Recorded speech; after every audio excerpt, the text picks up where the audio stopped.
Hey guys, Ty here. Last night we had the return of severe weather, and for the most part, it wasn't necessarily an overperformer or an underperformer. There was a lot of activity for sure, but this is only really the beginning, and I've been kind of harping on that as far as this storm system and the weather pattern ahead.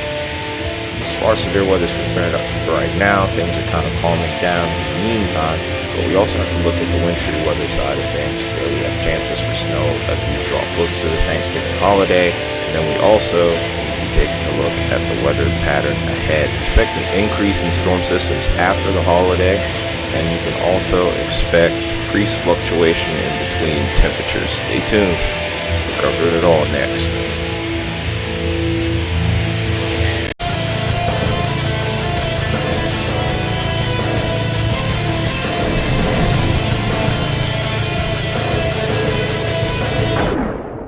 Hey everyone, Tyler Metalhead Weatherman here. Hopefully everyone's doing well.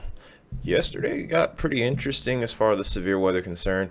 If you saw the intro, you kind of know what was going on there. We ended up having a 5 hour long live stream. We're still getting tornado reports coming in. We could have up to potentially 10. It's kind of hard to say right now, but for the most part, it was a relatively active day. Not a record breaking outbreak by any stretch of the imagination. We weren't expecting that to be the case, but a few tornadoes were expected there. I don't think any have been strong at this point, which is good news. So that was so it was cool to be able to see that not too many people have been negatively affected in an extreme manner. Obviously, any sort of tornado damage is bad, but that being said, we still have more weather to talk about. I mean, there's been a slight risk and effect today across parts of the southeast, but not much of anything has really come of it. The main threat has more so been to the south here for the tornado threat.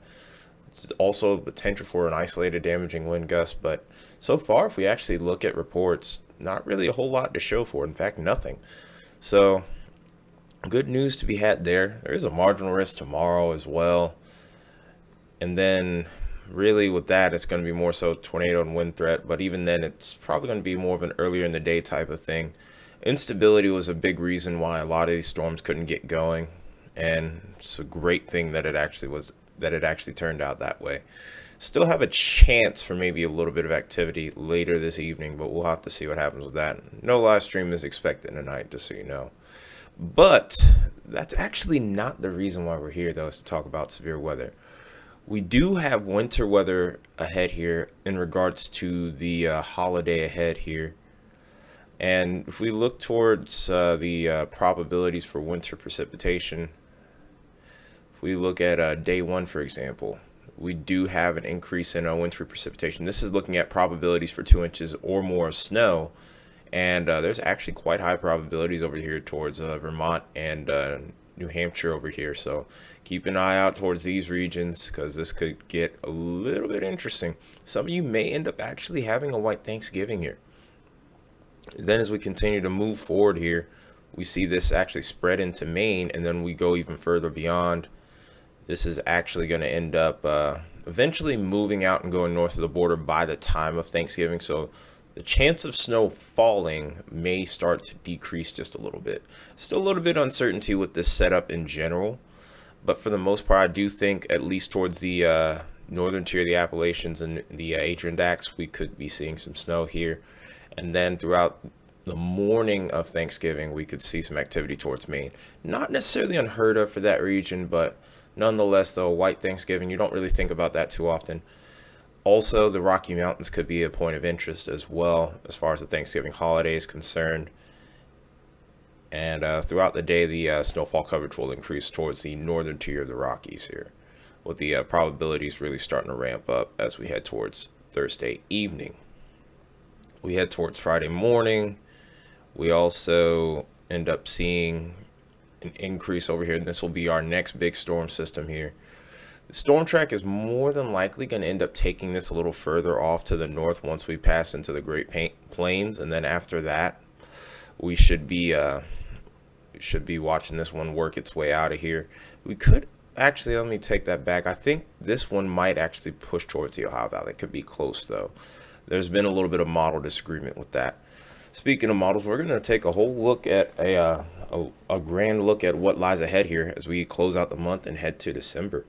We've gone split screen here. We have the Euro to the left, GFS to the right. This is typically how we do things here on the channel. But from what we can see here, the storm track from this point gets pretty active from here on out. You see multiple areas of low pressure coming in from that subtropical jet on both the GFS and the Euro at this point. A little bit more ridging out to the west, so we could be beginning to shift into a potential pattern here where we're seeing a positive PNA to end out the month. But we could also begin to see a shift as we head towards December, which is being depicted on the GFS as an opportunity to be shifting into a negative PNA to start out December. These patterns often flip-flop a lot, so it's no real surprise to be seeing this occur right now. So, of course, with that being said, we're gonna have to be watching the temperatures. We're gonna have to be taking an extra close look at these troughs in particular, because these are gonna be a big player in the days and weeks ahead here. We'll start out by looking at the Euro first.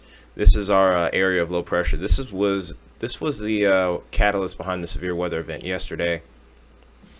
If we move this forward here, we'll go ahead and switch over to the GFS one as well. Let me see if this will work.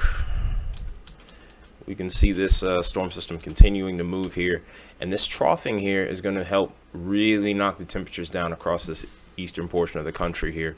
So we could be seeing some really chilly highs here. Maybe some of us may not make it above 40 or 50 depending on where you are.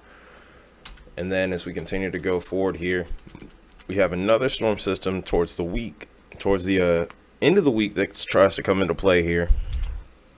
I do think that there could be a slight chance of severe weather, but the dynamics are not quite as prolific as what we were seeing the other day here. Hard to believe that it was only yesterday. It feels like it's been so much longer. But another thing to make note of here is this system here is also going to be the catalyst behind the potential for some wintry weather over towards the far reaches of the Northeast here. So we go towards Friday and beyond. We start to see some ridging begin to come back in, and then just as quick as that gets going, a new storm system forms right around the back half of Sunday, and then this will start to knock those temperatures right back down. And then you can see the weather pattern really start to take off a bit here. So we look towards the end of this model run. We go to the GFS, we see pretty much a similar look starting out for the next 10 days or 240 hours. So you can see a lot of congruency between the models here starting out.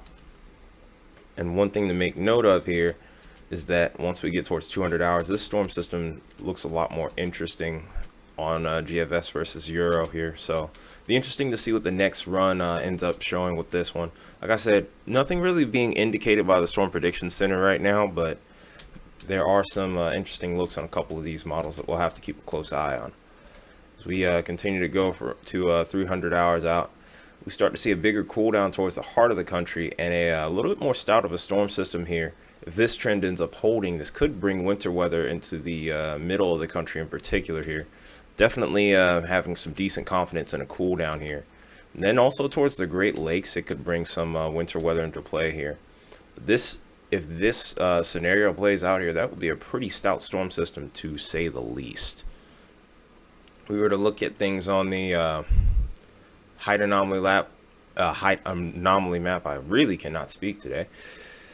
We'll be seeing a lot of changing of the guard here as we get towards the end of the month and beyond here. You can see multiple storm systems coming through on the Euro. You'll see a similar look on the GFS. So we'll get both of these going here.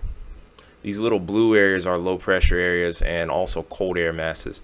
And whenever we see that little collision between the warm air masses, that's always where you have a chance of seeing thunderstorms. Obviously, other parameters come into play here. But nonetheless, though, we're starting to see these kick in more with a lot more frequency as well. And also looking at the amplitude of these contour lines is also another tell that we're getting into a more active pattern as well. You can see that on either model here across the board at this point. If we look at GFS, watch what happens once this passes the 30th here. You see a nice little push of warm air begin to come in, but just as that starts to happen, that last little storm system, if that trend holds, we'll end up kicking that out, and we'll end up bringing in some really robust cold air. Could be our first really big cold blast of the season here. Be a heck of a way to start out December. So from that point, with no real severe weather being expected right now, we're going to mainly be taking a look at the temperatures here from this point. We're going to be pretty much doing the same thing here, just putting both of these into a loop here. And I want you to pay attention again right towards the latter half of the month here. So this is what Euro's looking like. You can see that cold air really starting to kick in more as we draw towards the beginning of December here. You can see that we're struggling to see a lot more of the 50s and or a lot more of the 60s and even the 70s here. And then, interestingly enough, the real freeze is going to be starting right towards the beginning of December here, as we could be anticipating low temperatures in the southeast, even reaching the 20s now. So it's feeling a lot more like winter. Or I'm not going to say the holiday jingle here, of course, because it's still Thanksgiving to me. You can't tell me otherwise. So I'm not bringing the C word into it yet. Maybe after Thanksgiving. Fight me in the comments. Just kidding. Anyway, you can see it on both of the models here. Winter is trying to make its presence felt as time goes on here. But one other thing that I find really interesting with the GFS here is if that tail end of it, that particular scenario, there's a big front that looks like it tries to take shape here based on model guidance. If I go ahead and pause these really quickly and then go all the way to the end run here, look at that. It's quite a contrast right here. We get the 70s and the 60s here, and then right behind that we get the 40s, probably some 30s here as well. So if, like I said, it's too far out to tell, but if this scenario plays out, we could be looking at some big time severe weather even. Just to what nature is very much unknown. That's if, like I said, that's if this is even going to happen. Because, like I said, 16 days out, can't put a lot of merit into that forecast. But that being said, still definitely something to keep an extra close eye on here nonetheless. If we go ahead and take a look at the potential precipitation rate here, we're going to find a lot of interesting things here. We're going to go by this one by one here. So we'll start out with the Euro, of course, and then we'll follow up from that point. Interestingly enough, the longer model run GFS is loaded up faster. Okay, there we go. They're both ready. But from what we see on the Euro right now, we're going to try to make sure we're showing everything for everyone. Here's Florida down here. Here's our storm system moving out today. And then we kind of go on from that point. Here's our next storm system kicking in, kind of lagging back over towards the Rockies. And this is where I was talking about on stream last night, where Florida starts to pick up as far as the weather is concerned here. Nice little storm system really starts to kick in more so on the southern end here. This is not going to be a tropical system. It will not have the time to get itself organized, nor do the dynamics really take shape for it. But this does bring some showers over towards this region here. And this is going to be a trait of the active pattern ahead here as well. So we see multiple areas of showers and storms going across this region. We also can see towards the end of the month, we have another storm system that could take shape across the northeast. And then beyond that point, we start to look quiet in the meantime, but we have to watch the northwest and even the southwest here, as multiple storm systems look like they're lining up to eventually head into those areas. Look at the GFS in comparison, and for the most part, starting out, no real surprises there. It's going to be a pretty similar deal.